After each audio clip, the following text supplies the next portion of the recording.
आज 24 मार्च है और जब मैं आपसे बात कर रहा हूं तो यह बात सुनिश्चित हो गई है कि अंतिम DKZC लेवल का जो नक्सल कमांडर था पापा राव, वो अपनी पूरी टीम के साथ आज पुनर्वास करने वाला है। जब वो पुनर्वास उसका हो जाएगा तो तकनीकी तौर पर हम स्पष्ट रूप से कह पाएंगे अब छत्तीसगढ़ की सीमा प्रांत में इस लेवल का, DKZC लेवल का या उससे भी नीचे लेवल का कोई नक्सली अब नहीं है। पार्टी मेंबर लेवल के या एरिया कमेटी लेवल के जो मेंबर्स हैं नीचे, वो कहीं ना कहीं सेटल हैं। उन्होंने ड्रम का रखा सामान, वो कहीं जुड़ जुड़ गए सबके साथ, और सशस्त्र अब वो नहीं है। इस तरह से शेष जो नाम छत्तीसगढ़ के संदर्भ में आते हैं, 2-3 नाम हैं, वो शायद आपको भी ध्यान होंगे, वो नाम सारे ही अब तेलंगाना में सक्रिय हैं। अतः छत्तीसगढ़ की सीमा के अंदर यह चीज समाप्त हो जाएगी आज इस पुनर्वास के बाद। पापा राव की अगर बात करें, क्या इतिहास रहा है उनका? और काफी लंबे समय से मैं सोचता हूं कि लगभग 2.5 दशकों से जंगलों में सक्रिय रहे और इन्होंने अनेक एनकाउंटर्स ऐसे हुए, पुलिस के अनेक ऐसी मुठभेड़ें हुई जिसमें ये थे, परंतु ये स्कैप हो गए। बार बार यही होता रहा इनके साथ। अभी भी ये है कि 25 लाख का छत्तीसगढ़ की सरकार की तरफ से इनाम DKZC होने के कारण के ऊपर है, लेकिन ये बात स्पष्टता है कि अब उनका मनोभाव बदल गया है। मेरी खुद भी उनसे बात हुई है फोन पर, और बात होने के बाद ये स्पष्टता है कि अब वो आज पुनर्वास कर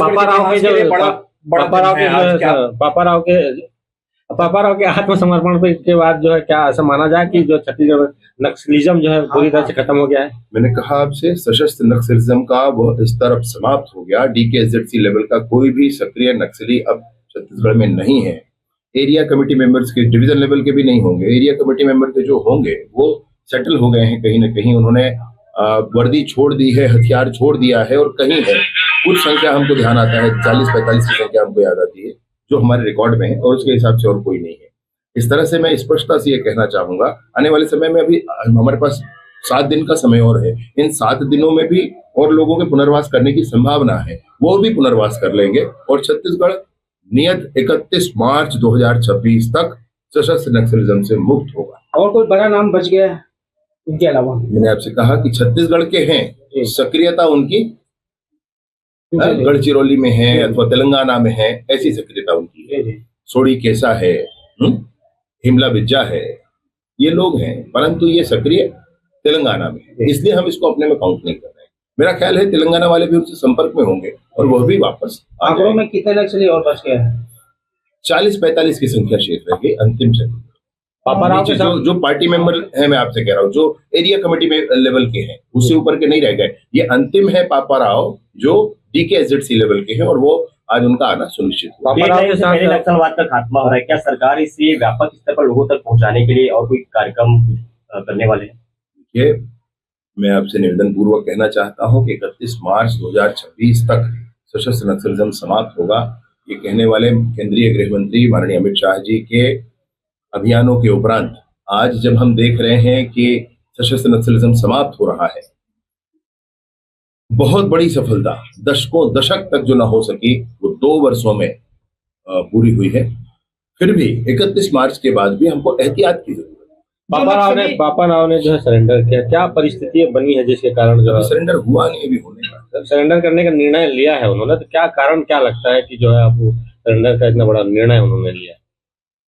बड़ी स्पष्टता है कि 31 मार्च 2026 तक सशस्त्र नक्सलिज्म का समापन है, पूरे देश में समापन है। उनको भी मन में आया है, पुनर्वास करना चाहते हैं, उनको भी मन में आया है, क्योंकि सरकार ने भी इस बात को स्पष्ट किया है कि आप बंदूक लेकर जंगलों में नहीं घूम सकते, आप हमारे शिक्षा कर्मियों का गला नहीं रेत सकते, आप नदी के किनारे, तालाब के किनारे, सड़कों के किनारे ID नहीं बिछा सकते, आप गांव तक स्कूल, अस्पताल, आंगनबाड़ी, बिजली, पानी, सड़क, सिंचाई की व्यवस्था, मोबाइल के टावर, उत्तम किस्म के बीज, इसको पहुंचने से नहीं रोक सकते। आप बस्तर में के क्षेत्रों में भारत का संविधान लागू होगा, इसको आप नहीं रोक सकते। छत्तीसगढ़ की सरकार, विष्णुदेव जी की सरकार प्रतिबद्ध है इस बात के लिए कि बस्तर के कोने कोने में भारत का संविधान लागू होकर रहेगा। जो नक्सली आत्मसमर्पण कर रहे हैं उन्हें मोबाइल फोन दिए जा रहे हैं, क्या फायदा होंगे इससे? आज दुनिया में जुड़ने का तरीका क्या है, आप बताएं मुझे। आज दुनिया में सबसे जुड़ने का तरीका क्या है? मोबाइल है ना। तो वो इतने सालों तक जंगल में रहे हैं, जब वो वापस आ रहे हैं एक मोबाइल उनके हाथ में होगा, वो सोशल मीडिया पर रहेंगे, वो दुनिया देखेंगे, समझेंगे कहाँ तक दुनिया निकल गई, इस बात पर सामने आएंगे। इसीलिए उनको मोबाइल दिया जाता है। बस्तर और छत्तीसगढ़ के लिए आज बड़ा दिन है, ऐतिहासिक दिन है, क्योंकि बड़ा संकल्प आप लोगों ने लिया था। क्या आप भी बस्तर जाएंगे आज कल में, कोई बड़ा दौरा हो? मेरा पूर्व नियोजित कल का दौरा बस्तर का है, मैं कल बस्तर जाऊंगा। दशकों से छत्तीसगढ़ नक्सलियों का दंश लगा था, आखिरकार अब नक्सल मुक्त घोषित होने वाला है। क्या कुछ बड़ा छत्तीसगढ़ में इवेंट होने वाला है, इसको लेकर कोई उत्सव के तौर पर मनाया जाएगा? मुझे पता है क्या ये इवेंट कम है? क्या ये इवेंट कम है कि दशकों दशक के सशस्त्र नक्सलिज्म को दिन चुन करके खत्म कर दिया गया? क्या यह कम है? दूसरा, मैं आपसे निवेदन पूर्वक कहना चाहता हूं कि अगर किसी के मन में ये कल्पना हो, जैसे कि पूर्व मुख्यमंत्री जी के मन में ये कल्पना थी कि 31 मार्च को रात को 12 बजे मिलेंगे फिर कहेंगे खत्म हो गया, तो ये हैप्पी न्यू ईयर नहीं है। फिर ये एक गंभीर मामला है, देश की परेशानी है, समाज की परेशानी है। कम से कम झीरम के दंश झेलने वाली पार्टी को इसको समझना चाहिए। ऐसी ही बात मैं सुनता हूँ, उस पार्टी को समझना चाहिए। उन्होंने झीरम के घटने के सबूत को जेब में लेकर के साल भर 5 साल गुजारा। चलो जेब में है ना, हम अभी भी कहते हैं आपने जेब से निकाला नहीं होगा, आपके जेब में अब रख रही है, लेकिन इस बात की गंभीरता को समझिए।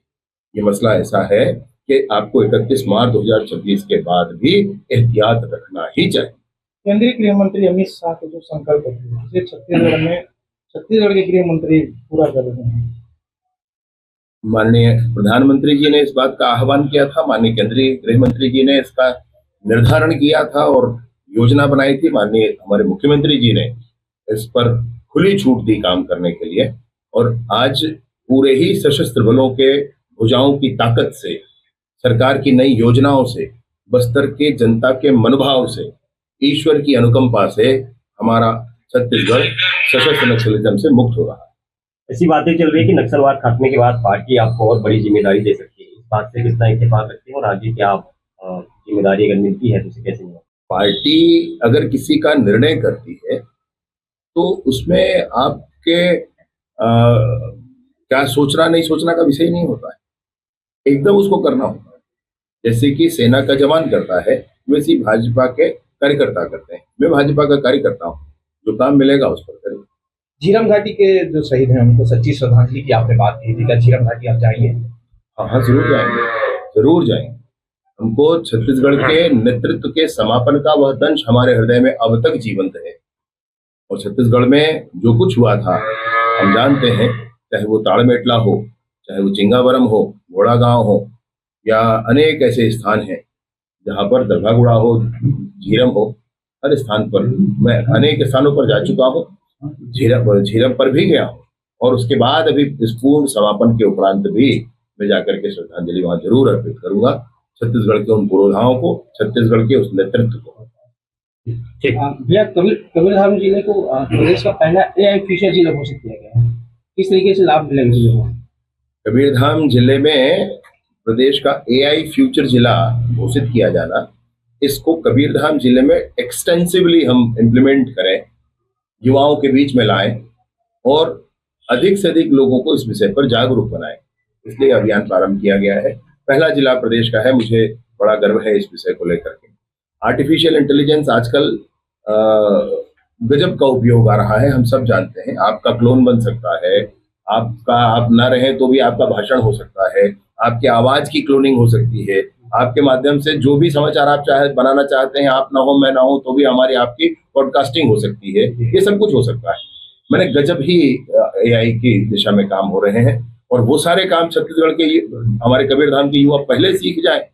आपके राज्य की खबरें, आपके शहर की खबरें सबसे पहले जानने के लिए देखते रहें अमर उजाला। चैनल को सब्सक्राइब जरूर कर लें और पाएं हर अपडेट।